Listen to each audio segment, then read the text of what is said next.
चॉकलेटी बहू। सुनीता जी की बहू की उम्र अब लगभग 37 साल की हो चुकी थी, लेकिन दिखने में अब भी वो किसी 22 साल की लड़की की तरह खूबसूरत लगती थी। सुनीता जी की बहू का नाम था अवनी। अवनी की खूबसूरती देखकर मोहल्ले की सारी औरतों को उससे जलन होती थी। 37 साल की उम्र में भी अवनी काफी चॉकलेटी लगती थी और इसकी वजह से उसका पति अनिरुद्ध काफी खुश रहता था। अरे अवनी, हमारी पड़ोसन कल कह रही थी, सुनीता जी आपकी बहू को देखकर तो लगता ही नहीं कि 37 की हो गई है। हो सकता है मम्मी जी उनकी बहू 27 साल की उम्र में भी 37 की लगने लगी है, इसीलिए बेचारी को आपसे जलन हो रही होगी। वैसे बहू, मैं किसी से कहूंगी नहीं, लेकिन एक बात तो बता, तुम्हारी इस जवानी का राज क्या है? क्या बताऊं मम्मी जी, आप तो जानती ही हैं, मेरे पापा की चॉकलेट की दुकान थी। मुझे बचपन से ही ना चॉकलेट खाने का बड़ा शौक था। और एक बात बताऊं, मैंने अपने बेडरूम में एक बड़े से बॉक्स में बहुत सारी चॉकलेट रखी हैं और रोज कम से कम 4 चॉकलेट खाती हूँ। बस इसी की वजह से मैं इतनी चॉकलेटी और खूबसूरत दिखती हूँ। अरे लेकिन मैंने तो सुना था कि ज्यादा मीठा खाने से आदमी बूढ़ा दिखने लगता है। ये सब कहने की बातें हैं। चॉकलेट खाने से तो इंसान मीठा मीठा बोलता है और खूबसूरत दिखता है। लेकिन आप किसी से कहना मत सासू माँ। अगले दिन जब सुनीता जी अपने पड़ोस की औरत से मिलती है तो उनकी पड़ोसन फिर से वही सवाल करती है। अरे सुनीता जी बताइए तो सही, आखिर आपकी बहू इतनी चॉकलेटी कैसे दिखती है? कल देखा था मैंने, ब्राउन कलर की साड़ी पहनकर बिल्कुल चलती फिरती चॉकलेट नजर आ रही थी। वैसे मैंने अपनी बहू से पूछा था। अब देखो, उसने ना मुझे किसी को बताने से मना किया है, लेकिन तुम मेरी सहेली हो इसलिए बता देती हूँ।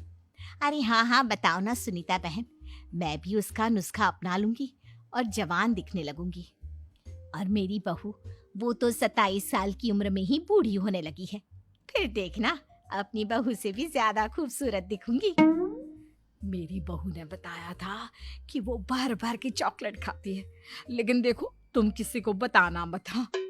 जवान और खूबसूरत दिखने के चक्कर में सुनीता और उसकी पड़ोसन दोनों मिलकर खूब चॉकलेट खाने लगते हैं, लेकिन ये बात वो दोनों किसी को नहीं बताती। कुछ दिनों से पैर में बहुत दर्द हो रहा है। हाँ, मेरे भी पैर बहुत दुखते हैं। जब से चॉकलेट खाना शुरू किया है तब से ही ऐसा हुआ है। जवानी तो दूर, मेरे तो चेहरे की स्किन लटक कर नीचे आ गई है। कुछ दिनों के बाद, अनिरुद्ध बेटा, मैं डॉक्टर से ब्लड शुगर चेक करवाने गई थी, मुझे तो डायबिटीज हो गई है। मम्मी, लेकिन कुछ दिन पहले तो आप बिल्कुल ठीक थी, अचानक आपको डायबिटीज कैसे हो गई? अब तो मीठा भी कम खाती हैं। हाँ हाँ, मैं कहाँ मीठा खाती हूँ, लेकिन पता नहीं डायबिटीज कैसे हो गई। सुनीता अपने बेटे अनिरुद्ध से चॉकलेट खाने वाली बात को छुपा लेती है और अपनी पड़ोसन सहेली के पास जाती है। अरे क्या बताऊं बहन, चॉकलेट खाने के चक्कर में जवानी तो आ नहीं रही, डायबिटीज की बीमारी लग गई। हाय रे, मेरे साथ भी यही हुआ। मैं अभी डॉक्टर से शुगर चेक करवा के आई तो पता चला कि डायबिटीज आ गई है। अरे भगवान भला करे तुम्हारी बहू का, जिसने हमें चॉकलेट खाने की सलाह दी। अरे लेकिन मेरी बहू ने कब कहा कि हमें चॉकलेट खानी चाहिए? उसने तो ये बताया था कि वो चॉकलेट खाती है। लेकिन अब हम क्या करें, हम दोनों तो जवान दिखने के चक्कर में बीमारी की चपेट में आ गए। तुम कहो तो मैं अपनी बहू से ही इसका इलाज पूछ लेती हूँ। अरे वो तो इतना चॉकलेट खाती है, उसे भी तो डायबिटीज हुई होगी ना, तो वो भी तो अपना ध्यान रखती होगी। अरे रहने दो, तुम्हारे चक्कर में लेने के देने पड़ जाएंगे।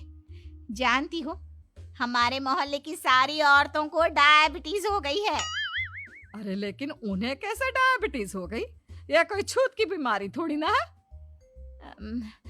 बुरा मत मानना, वो तुम्हारी बहू का जवान दिखने वाला नुस्खा मैंने उन सबको भी बता दिया था। हाय रे, ये क्या कर दिया तुमने? मोहल्ले की सारी औरतों को मीठे की बीमारी लगा दी। अरे लेकिन अब क्या होगा ये बताओ। होना क्या है, जवानी तो दूर, अब बुढ़ापा जल्दी आ जाएगा। और फिर अगले दिन, मम्मी जी, मैंने सुना आपकी शुगर बहुत हाई आई है। हाँ बहू, अब मैं बीमार ही रहूंगी, पूरी जिंदगी ऐसे ही कटेगी। अरे मम्मी जी, लेकिन आपने